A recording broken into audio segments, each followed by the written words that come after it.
Hello everybody and welcome to the Roaring Reef. On this channel we've been exploring all the things it takes to set up a reef tank and documenting my reef's life.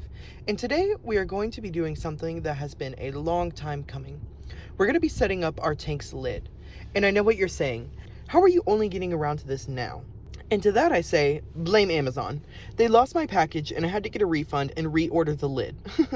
It's been a real struggle getting this lid to my house, and it has been a huge bummer. Now, I do not plan on keeping any jumping prone fish in this tank, but I wanted to get a lid just to be on the safe side. Anyways, at the beginning of this channel, I told you I was going to film everything that happened with my reef tank, no matter how boring or mundane. And today, we are holding that statement true. I also figured y'all would like to see someone struggle to make a DIY tank lid, and I thought it would be slightly entertaining.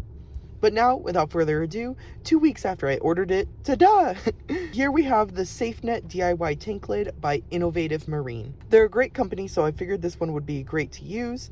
It also came in this cool tube packaging, which is definitely a plus and the entire selling point for me.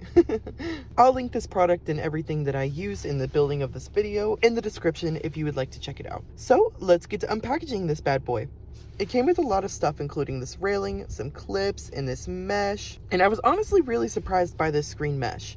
It looked a lot sturdier than I thought it would be, but I did go ahead and get this mesh from Home Depot that we're going to be using instead. Side note, if you do this project, I would get the fiberglass instead of the aluminum mesh. That way, when it's exposed to the saltwater air, it doesn't rust. I think it'll be a lot sturdier, and I want to make an upgrade to this lid further down on the road, and it wouldn't work with this flimsy little white mesh here. I also didn't like how big the holes were in this white mesh. This is a nano tank, so all the fish in here are going to be super small, so this is not going to be keeping anything in our tank. But anyways, we begin by measuring our tank and our little corner pieces. We found the length that this needed to be and then marked it down on the metal rail. Then we took a saw and hacked away at it. Originally I thought these rails were plastic, but I was proven severely wrong when I opened the packaging up. So here we are now sawing through metal. If you get this kit, I would advise looking into getting something that will cut metal easily because I struggled a lot. Anyways, we got it sawed down and it looks kind of awful. To remedy this, I just got a little black paint pen and covered up all the scratch marks and all of the just places that were not black on it. Now that it looks a lot better, we went to fit it in the tank and uh-oh, it didn't fit.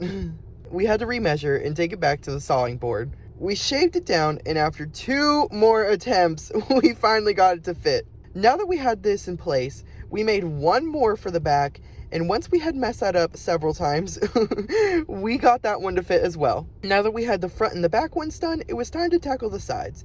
And when I tell you I messed up on the lengths on these so many times, I literally almost cried. I would measure it, double check it, cut it, and then it would be wrong. They just kept being too long for some reason, and I don't know why. Anyways, after lots of crying, we finally got the whole thing together and fitting onto the tank. Now that we had it together, it was time to install our mesh, and after comparing the 2 meshes side by side, I was very thankful that I got the one from Home Depot. It's gonna be a lot better by far. Anyways, we laid it on top of our frame and cut out a rough shape of what the mesh was supposed to be, and then laid it back down onto the frame. I then cut our long grip channel thingy to the length of our lid. After that, I placed our mesh onto the channel. This is like a side note / pro tip. Make sure that you have the mesh only halfway in the channel whenever you do this, because if it's sticking out of the other side, it's going to be a lot more difficult. So once we had it in place, I tried with all of my might to push it in, but it just did not budge. Then I got frustrated and smashed it with a measuring tape, and it worked. So another pro tip, when working with this DIY kit, just smash it into place. Brute force your way through it. Violence is the answer. So once it was in, I started pulling the mesh taut and got a nice stretched out seal. Once we had the top, I moved over to the side and repeated the same process, and then moved to the other side and repeated that process again. And now it was just time to do the bottom. By now, I was super frustrated, so we did a lot of smashing on this one. Anyways, after a lot of smashing, I cut all the excess mesh off, and our lid was finally finished. Hooray! All it took was a little blood, sweat, and tears, but we got it done. Now that we had it finished, we plopped it onto our tank, and it looks fantastic. We had a small gap in between the tank and the lid in the back, but that had to be done because of our light. I don't think it will matter anyways, so it's not that big of a deal. I then wiped it down and admired it. The tank lid turned out so good, and in the end, I think it was so worth it. It looks really good, and I'm super happy with it. This will definitely keep any fishies who get a wise idea that living on land could be fun in the tank. Anyways, I hope you guys are enjoying watching the journey of the Roaring Reef, and if you are, maybe consider subscribing to keep up to date with the Roaring Reef. And if you're interested in some more fun Roaring Reef content, then you can check out our TikTok and Instagram. We have a lot of fun over there, and we would love to have you guys. But I think that is all that I have for you guys today, so I hope you enjoyed, and peace out.